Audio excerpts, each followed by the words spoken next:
Since it's impossible to share all my experiences since getting involved with Occupy last October, I'll try to focus on some key elements and keep it in a nutshell.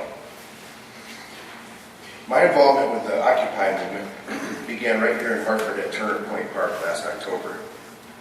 I decided to be a part of the supply support team and bring useful equipment and survival apparatus.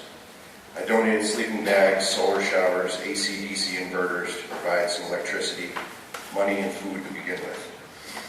Every time I came with spring water and a freshly charged marine battery to operate the inverter. In mid-November, somebody came up to me with the idea to build a 10-foot geodome as the centerpiece of Occupy Hartford. It began as a joint project with several people, and I provided the tools and we were off and running. It was almost complete when the stormtroopers arrived to shut us down in early December. We loaded up the dome on top of my van during rush hour traffic in the rain, surrounded by a small army of police. At this point, I became quite determined to see this project through regardless of the obstacles. I brought the dome down to New Haven and set it up on the green by myself not once, but twice, because the city officials there deemed it too permanent, and they said tents only. But this didn't stop me. We simply disassembled it, hid it, and then reassembled it the next week under one of the massive tarp structures designed to keep clusters of tents warm. It was nice to have an area to get warm in, and it served as well. I have it now in my backyard. It has signatures from around the world and quotes in several languages on the inside walls. I'm not sure what I will do with it, but I'm open for ideas. For me, the dome became a symbol of resilience, regardless of the odds, but actually, it was just a warm place to sleep throughout the winter for myself and several friends. The biggest lesson I've learned thus far at Occupy was to remain fluid without too much expectation or attachment to the results of my actions. Quite often, unexpected events and situations develop when attempting to work with others towards lofty goals and objectives, especially when some of these goals are not clearly defined or even agreed upon.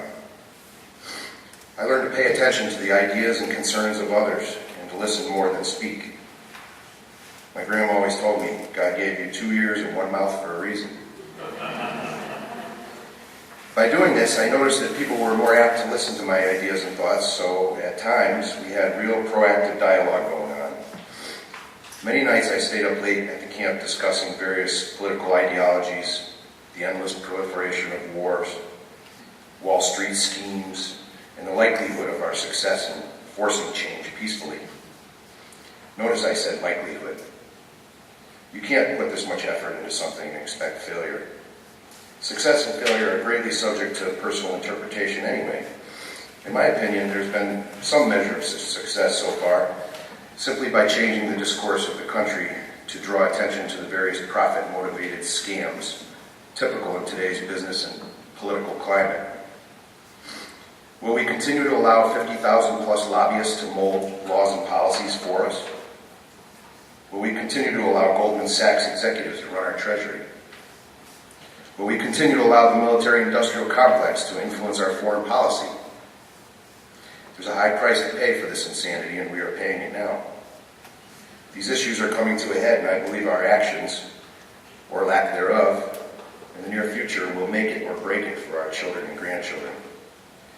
America and the world really are at one of the great crossroads in history presently. As the great Lakota medicine man Black Elk pointed out, there are only 2 paths to take at the crossroads, the good red road or the black road. My goal is to help my country get back on the good red road quick, as in today or tomorrow at the latest. It can be done because it must be done. If not us, who?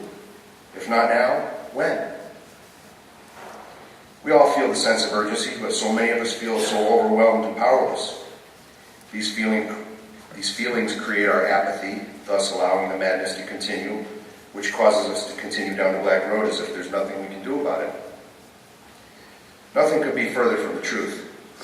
Working together with our combined talents and passions, tremendous achievements can be accomplished, as history has shown us again and again.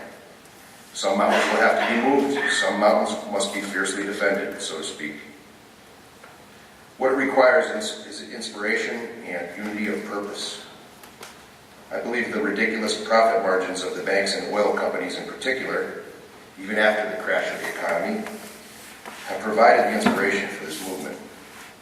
The unity of purpose has been a little trickier to achieve, obviously. Some have attempted to co-opt the movement for all sorts of causes: socialism, communism, anarchism, police brutality, homelessness, mayor and police chief salaries, you name it. But the real reason we all came together, I'd like to remind people, was to restore some transparency and fairness in our economy, to hold political and business leaders to higher standards, to hold them accountable for lies and deceptive business practices. Can't we all get together to demand decency in this regard? I think we can, and I've met many good people working tirelessly toward this goal at Occupy camps. Yes, there have been lots of homeless people involved who came into the movement to help and or be helped. And yes, some of them have substance abuse and mental health issues, as the media so frequently points out. Imagine that. And some of them have no such issues, but ended up homeless by a simple twist of fate. Medical problems, lack of employment, bad divorce, terrible upbringings, and so on. I'm quite comfortable walking among the homeless and the activists because I recognize now that they are my brothers and sisters. It is my honor and privilege to work with them and help how I can.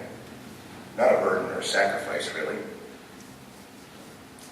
I've been greatly rewarded with priceless relationships and experiences and knowledge of all sorts.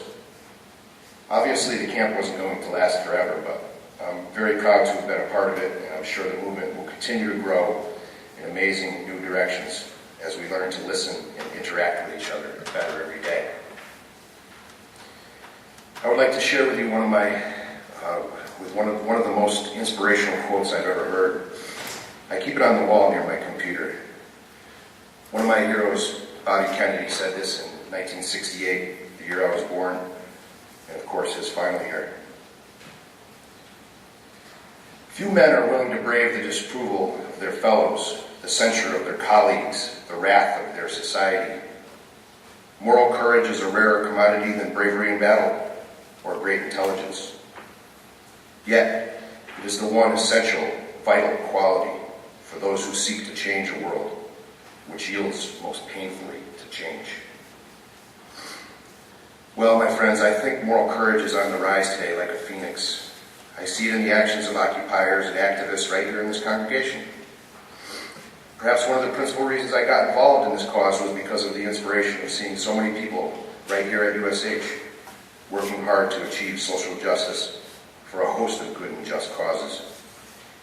I see you working behind the scenes all over creation, and you know what? I love you for that. I expect to be at Occupy New Haven quite a bit this week, as today happens to be the 6-month anniversary of the longest standing Occupy camp in the whole Northeast. People are coming from various Occupy groups, including Wall Street, Delaware, Philadelphia, Boston, and many other places. It should be a fun and educational day if you could make it to the Green today. Then on Tuesday, I believe we are scheduled for our 4th potential official shutdown, so that should be interesting also. I've been trying to film some of this while I'm there, not really as a journalist, but just as a way to share information. So I have a YouTube channel if anybody's interested in finding out a little more about it. Thanks for listening.